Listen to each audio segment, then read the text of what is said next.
Selamat pagi, Ibu, Bapak, dan Saudara yang dikasihi oleh Tuhan. Berjumpa lagi dalam program Pagi Menyapa pada hari ini. Kiranya Bapak, Ibu, dan Saudara yang ada di rumah atau yang sedang menyaksikan program ini dalam kondisi sehat dan penuh berkat dari Tuhan. Ibu, Bapak, dan Saudara yang dikasihi oleh Tuhan, firman Tuhan pada hari ini terambil dari Lukas 1 ayat 67 sampai dengan ayatnya yang ke-79. Dan Zakaria, ayahnya penuh dengan Roh Kudus, lalu bernubuat katanya, "Terpujilah Tuhan Allah Israel, sebab ia melawat umatnya dan membawa kelepasan baginya. Ia menumbuhkan sebuah tanduk, keselamatan bagi kita di dalam keturunan Daud hambanya itu, seperti yang telah difirmankannya sejak purbakala oleh mulut nabi-nabinya yang kudus, untuk melepaskan kita dari musuh-musuh kita dan dari tangan semua orang yang membenci kita, untuk menunjukkan rahmat-Nya kepada nenek moyang kita dan mengingat akan perjanjiannya yang kudus, yaitu sumpah yang diciptakannya kepada Abraham, bapa leluhur kita, bahwa ia mengaruniai kita, supaya kita terlepas dari tangan musuh, dapat beribadah kepadanya tanpa takut, dalam kekudusan dan kebenaran di hadapannya seumur hidup kita.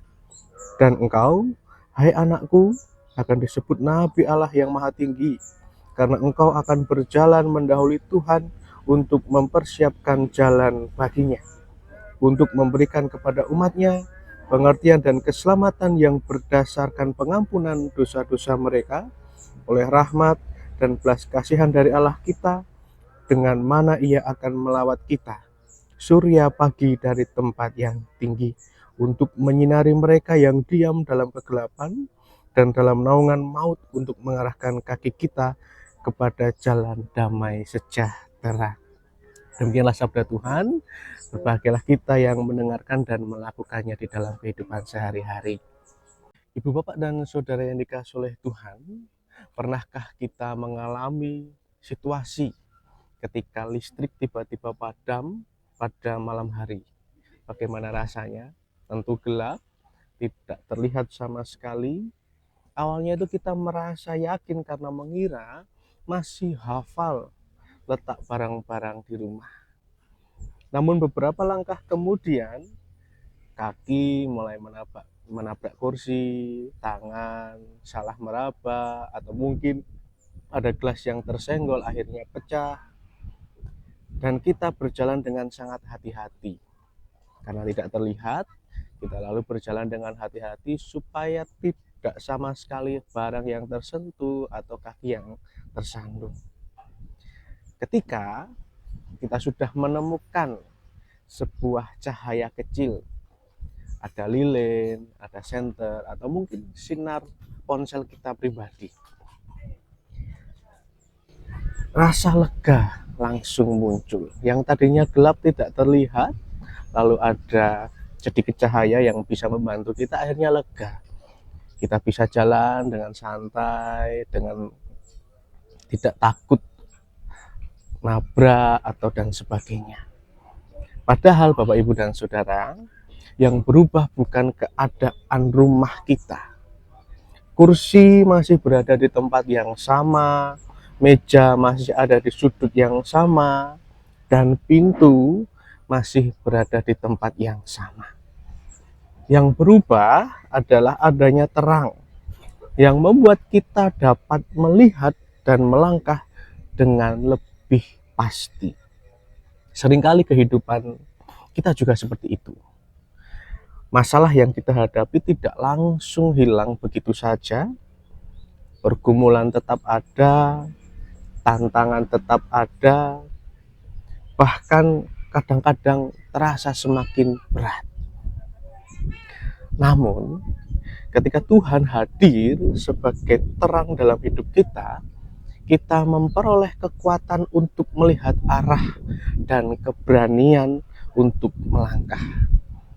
Kita tidak lagi berjalan dalam kebingungan, melainkan dalam pengharapan. Itulah yang digambarkan oleh Zakaria dalam Lukas 1 ayat 67 ini sampai dengan ayatnya yang ke-79. Setelah sekian lama tidak dapat berbicara, Zakaria dipenuhi Roh Kudus dan mengucapkan sebuah nyanyian pujian. Ia memandang karya Allah sedang dinyatakan melalui kelahiran anaknya, yaitu Yohanes Pembaptis, yang akan mempersiapkan jalan bagi Mesias. Ibu, bapak, dan saudara yang dikasihi oleh Tuhan, dalam nyanyian Zakaria mengingat kembali kesetiaan Allah kepada umatnya. Allah tidak pernah melupakan janjinya.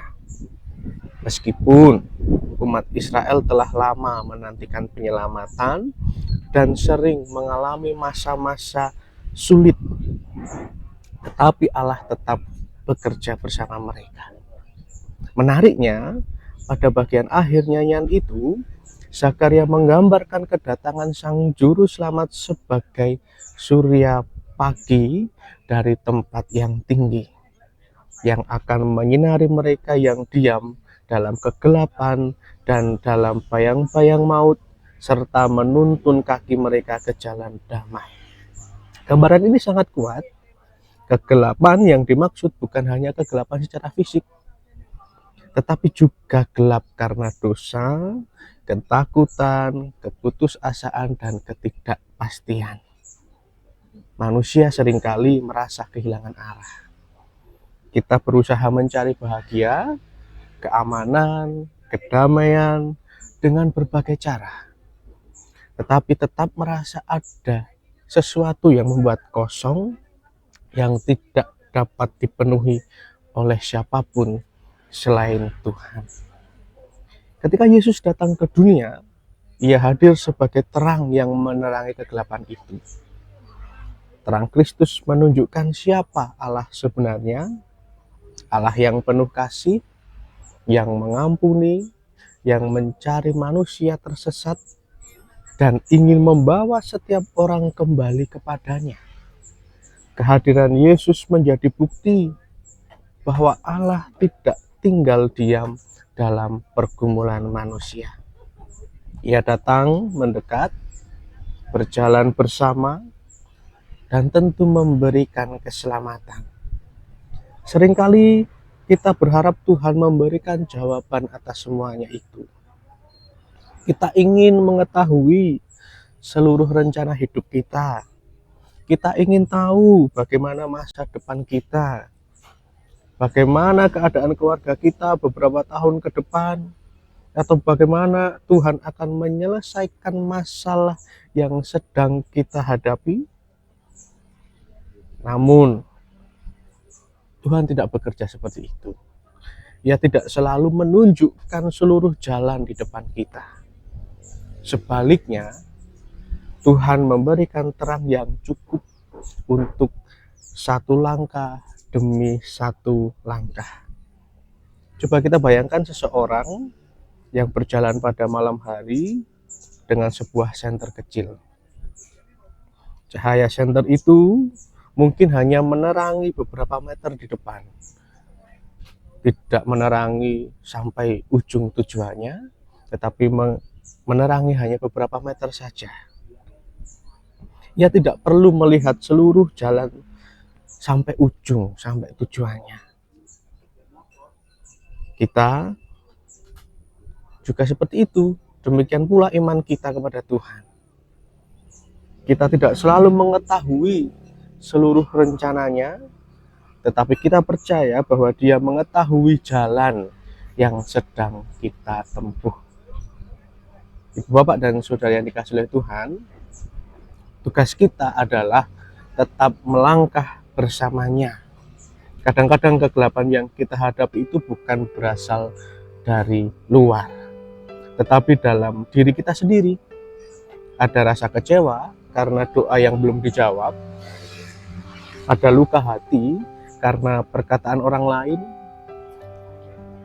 ada rasa bersalah atas kesalahan yang pernah kita lakukan, ada ketakutan menghadapi masa depan. Semua itu dapat membuat hati menjadi gelap dan hilang harapan. Dalam keadaan seperti itu, ibu, bapak, dan saudara yang dikasihi Tuhan, Firman Tuhan hari ini mengingatkan bahwa Kristus datang justru untuk mereka yang berada dalam kegelapan. Terangnya tidak hanya menyinari orang yang kuat dan berhasil, tetapi juga mereka yang lemah, mereka yang terluka, mereka yang merasa tidak berdaya. Kabar baiknya adalah terang Tuhan tidak pernah padam. Kadang-kadang kita merasa jauh dari Tuhan, tetapi sebenarnya Tuhan itu tidak menjauh. Matahari tetap bersinar meskipun tertutup awan, demikian juga kasih Tuhan tetap ada meskipun sedang berada di masa-masa yang sulit. Ketika kita terus berdoa, tetap percaya kepadanya, perlahan-lahan terang itu akan kembali terlihat dan menuntun langkah kita. Ibu, bapak, dan saudara yang dikasihi oleh Tuhan, lebih dari itu, orang percaya dipanggil untuk menjadi pembawa terang bagi sesama. Dunia saat ini masih dipenuhi kegelapan, dipenuhi kebencian, ketidakkepedulian, perselisihan, dan keputusasaan. Sebagai pengikut Kristus, kita dipanggil untuk menghadirkan terang Tuhan melalui hidup kita. Mungkin kita tidak dapat mengubah dunia secara langsung, tetapi kita dapat membawa terang bagi orang-orang yang ada di sekitar kita. Sebuah kata yang menguatkan, sebuah doa bagi teman yang sedang berduka, sebuah tindakan kasih yang sederhana, atau kesediaan untuk mendengarkan orang yang sedang terluka dapat menjadi sinar terang yang Tuhan pakai untuk menolong sesama. Ibu, bapak, dan saudara yang dikasihi oleh Tuhan, firman Tuhan hari ini mengingatkan kita bahwa Allah yang setia pada janjinya. Terang keselamatan yang dijanjikannya benar-benar datang melalui Yesus Kristus. Karena itu, ketika hidup terasa gelap, tentu jangan menyerah. Ketika jalan di depan tampak tidak jelas, jangan berhenti melangkah. Ingatlah bahwa Kristus adalah terang yang menuntun jalan. Ia tidak menjanjikan hidup itu tanpa masalah memang, tetapi ia menjanjikan penyertaannya dalam setiap perjalanan hidup kita. Bersamanya kita dapat melangkah dengan penuh harapan menuju jalan damai yang telah disediakannya. Amin.